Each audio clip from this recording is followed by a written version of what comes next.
Back to back బహిరంగ సభలు, ప్రభుత్వంపై పంచ్ డైలాగులతో దూసుకుపోతున్న గుజరాత్ ముఖ్యమంత్రి, బీజేపీ ప్రధాని అభ్యర్థి నరేంద్ర మోడీకి షాకులు తగులుతున్నాయి. బీహార్ సభలో బాంబుల మోతతో ఉలిక్కిపడ్డ మోడీకి న్యూయార్క్ టైమ్స్ కథనం మరో జలక్కిచ్చింది. మిత్రపక్షాల నుంచి వచ్చిన వ్యతిరేకత, గోద్రా అల్లర్లు, పేదరికం, ముస్లింల ఆదరణ ఇలా పలు కోణాల్లో మోడీ నాయకత్వాన్ని అనలైజ్ చేసిన న్యూయార్క్ టైమ్స్ మోడీకి పాస్ మార్కులు కూడా వేయలేకపోయింది.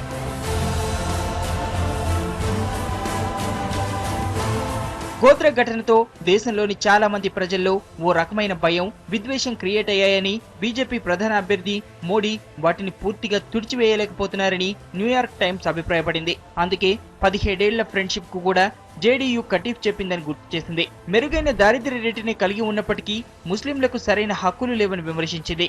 మోడీ భారతదేశాన్ని సమర్థవంతంగా నడిపించలేరేమో అనే సందేహాన్ని లేవనెత్తింది అమెరికన్ పత్రిక.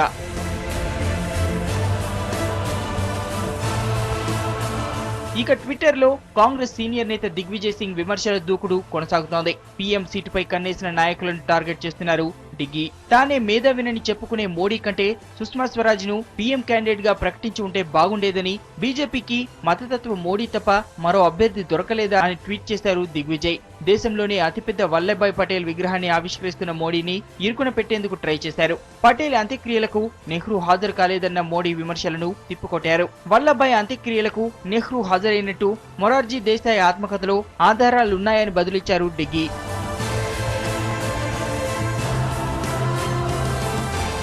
దీనిపై వెంటనే రియాక్ట్ అయ్యారు సుష్మా.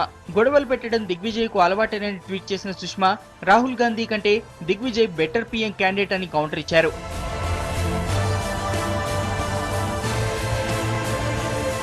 ఎన్నికలు దగ్గర పడుతున్న కొద్దీ బీజేపీ కాంగ్రెస్ నేతల మధ్య మాటల యుద్ధం వేడెక్కుతోంది.